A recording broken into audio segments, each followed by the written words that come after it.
एक गांव में लोग बड़े प्रेम और शांति से रहते थे। गांव के लोग एक दूसरे के साथ बहुत अच्छा व्यवहार करते थे और वहां का माहौल हमेशा सुख शांति से भरा रहता था।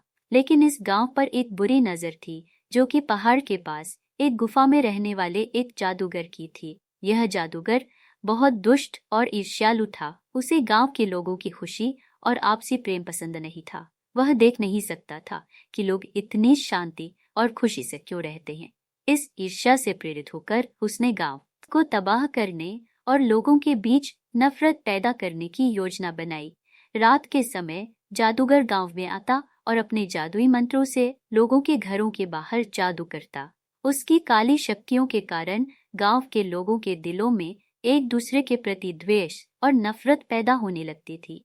सुबह होते ही लोग बिना किसी वजह के आपस में झगड़ने लगते। गांव में हर जगह तनाव फैलने लगा और भाईचारा खत्म होने लगा। गांव में एक बहुत वृद्ध और समझदार व्यक्ति रहते थे, जिनका नाम था हाजी साहब।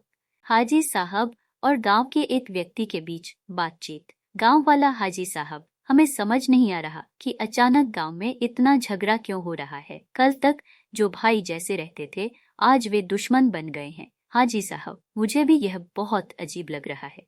मैंने देखा है कि कुछ तो गड़बड़ है। कोई बुरी शक्ति इस गांव पर अपना असर डाल रही है। हमें इसका कारण पता लगाना होगा। हाजी साहब ने देखा कि गांव में इतनी लड़ाई झगड़े क्यों हो रहे हैं। उन्होंने सोचा कि इसमें जरूर कोई न कोई बुरी ताकत शामिल है। हाजी साहब ने कुछ दिनों तक गांव के हालात का ध्यान से निरीक्षण किया। उन्होंने देखा कि हर रात कुछ अजीब सा हो रहा है और सुबह होते ही लोग एक दूसरे से झगड़ने लगते हैं। हाजी साहब ने समझ लिया कि यह किसी जादूगर की करतूत है, जो लोगों के बीच नफरत फैला रहा है। हाजी साहब गांव वालों को समझाते हुए, हाजी साहब, यह जादूगर की चाल है। वह रात में आता है और अपने काले जादू से हमें आपस में लड़ाता है। अगर हम उसे रोक नहीं पाए तो हमारा गांव बर्बाद हो जाएगा। हमें एकजुट होकर इसका सामना करना होगा। गांव वाले, लेकिन हम उसे कैसे रोकेंगे? हाजी साहब, वह बहुत शक्तिशाली है।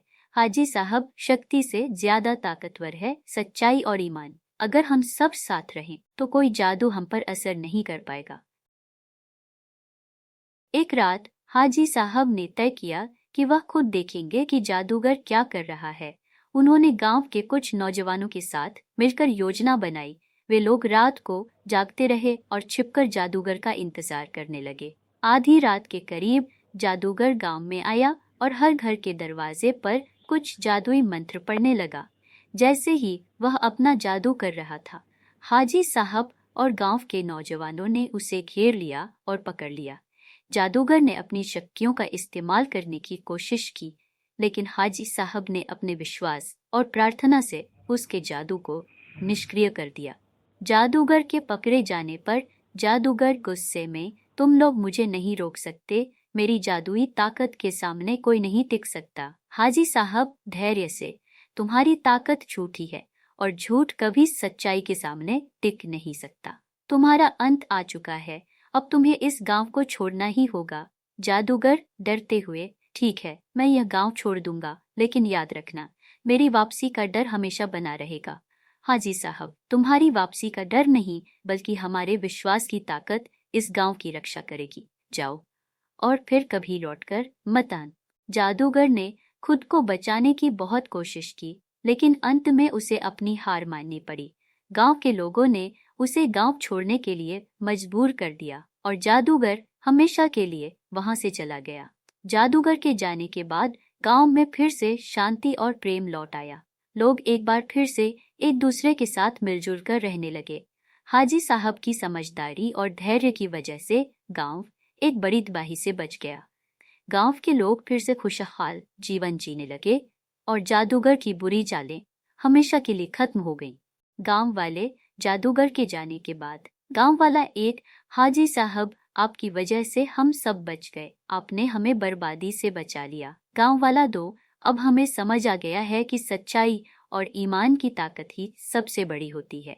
हम कभी भी आपस में नहीं लड़ेंगे। हाजी साहब, याद रखो, अगर हम एकजुट रहें तो कोई भी ताकत हमें नुकसान नहीं पहुंचा सकती।